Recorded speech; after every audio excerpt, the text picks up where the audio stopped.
Ibu muda pelaku pelecehan seksual terhadap belasan anak di Jambi menjalani pemeriksaan kejiwaan. Observasi dilakukan di Rumah Sakit Jiwa Jambi selama 14 hari ke depan.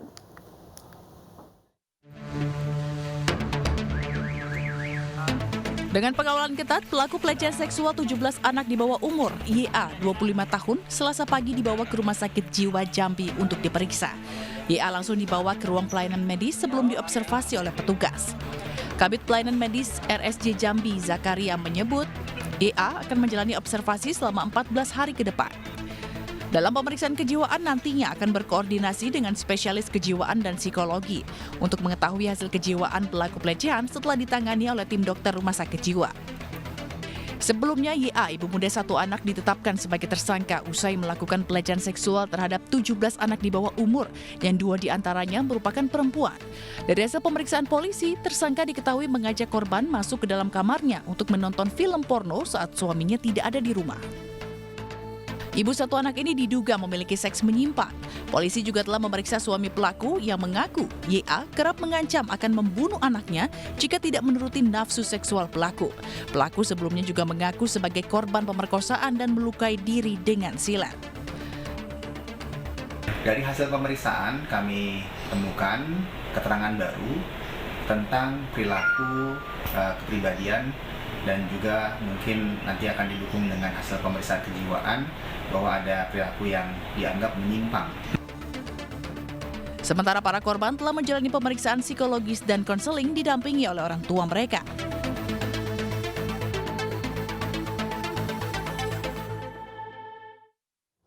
Penyidik Satreskrim Polrestabes Kota Surabaya membongkar makam Taruna Politeknik Pelayaran Surabaya yang diduga jadi korban penganiayaan. Pembongkaran dilakukan untuk mengetahui penyebab kematian korban yang diduga tidak wajar.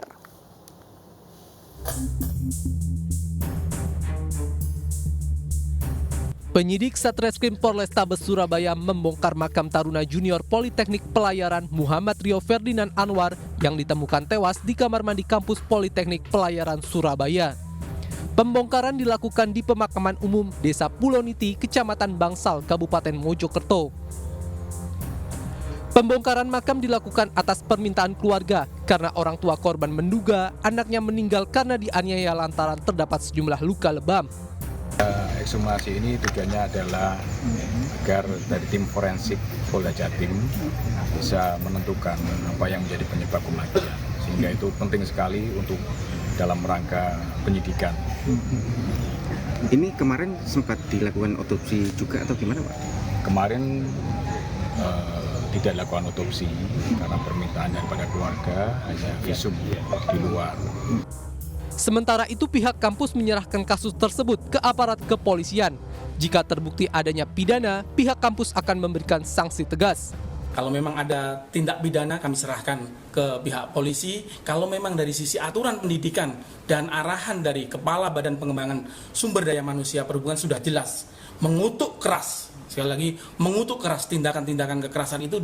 Sebelumnya Muhammad Rio Ferdinand Anwar ditemukan meninggal dunia di kamar mandi kampus Politeknik Pelayaran Surabaya. Dalam rekaman CCTV terlihat sesaat setelah korban masuk ke kamar mandi, sejumlah taruna senior keluar kamar mandi dengan tergesa-gesa dan kembali sambil membawa kaos hitam. Selanjutnya bersama beberapa taruna senior, korban diangkat keluar dengan kondisi tak berdaya. Diketahui korban baru 5 bulan menempuh pendidikan di Politeknik Pelayaran Surabaya.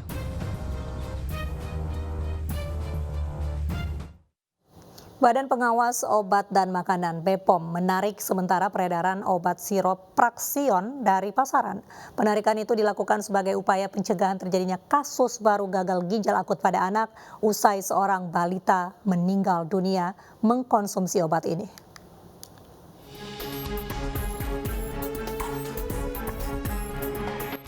Badan Pengawas Obat dan Makanan (BPOM) menginstruksikan untuk menarik sementara peredaran obat sirop Praxion di masyarakat, salah satunya di Pasar Pramuka.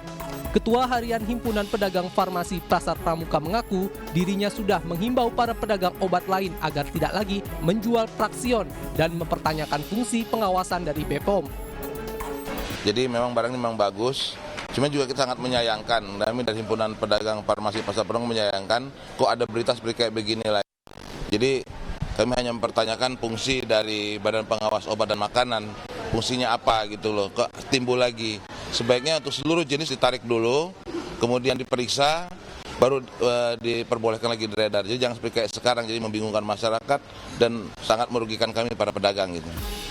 Setelah sempat mereda, kasus gagal ginjal akut progresif atipikal pada anak kembali ditemukan di Jakarta, yaitu pada anak berusia 13 bulan dan 7 tahun yang berada di wilayah Jakarta Timur dan Jakarta Barat.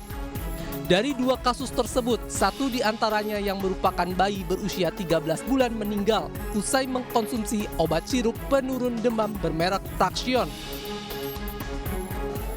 Sementara itu, sidang gugatan class action kasus gagal ginjal akut pada anak Selasa siang kembali ditunda untuk kedua kalinya oleh Ketua Majelis Hakim Yusuf Pranowo karena sejumlah tergugat tidak hadir, yakni dari pihak TV Samudra Chemical, PT Logicom Solution, dan TV Budiarta.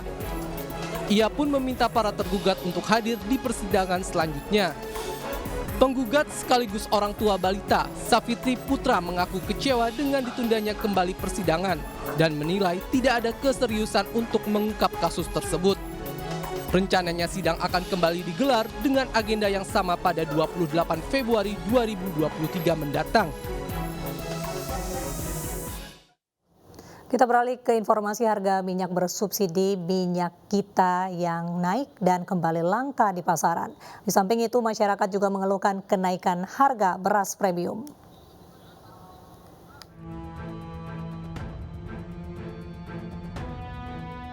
Minyak kita yang diluncurkan pemerintah pada tahun 2022 mendadak langka secara merata hampir di semua daerah. Kalaupun dapat ditemukan, produk minyak kita dijual dengan harga jauh lebih tinggi dari harga eceran tertingginya. Seperti yang terjadi di Pasar Senen, Jakarta Pusat. Selain harga yang melambung tinggi, pasokan minyak kita pun langka dan sudah tidak ada kiriman dari distributor sejak kurang lebih 1 bulan lamanya. Kenaikan sih pasti ada ya, karena memang barangnya lagi nggak ada gitu, lagi kosong. Iya betul, lagi nggak ada. Walaupun ada juga kita nggak ada yang nganter, maksudnya tetap kita nyari gitu. Tak hanya minyak goreng, harga beras premium pun naik. Dari sebelumnya 10 hingga 11.000 per kilogram, kini menjadi 12.000 hingga 13.000 rupiah per kilogram. Sebelum Februari juga ya, beras sudah ada kenaikan ya. Tambah sekarang juga naik, saya rasa naiknya banyak ini. Dari 10.000 jadi 12.000 udah berapa ini tuh ya. Masyarakat berharap pemerintah segera menangani kelangkaan dan kenaikan harga minyak subsidi dan beras premium, terlebih menjelang bulan Ramadan 2023. Setelah Nasdem PKS sambangi markas Partai Golkar, apa yang dibicarakan? Informasinya sesaat lagi.